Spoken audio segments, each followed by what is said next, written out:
कितनी बड़ी लापरवाही है सर? बहुत बड़ी लापरवाही है।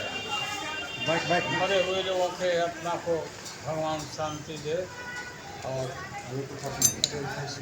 जांच होनी चाहिए।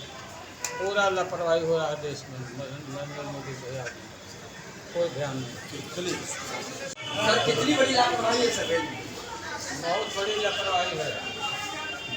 मरे हुए लोगों के आत्मा को भगवान शांति दे और जांच होनी चाहिए। पूरा लापरवाही हो रहा है देश में नरेंद्र मोदी के हाथ में, कोई ध्यान नहीं।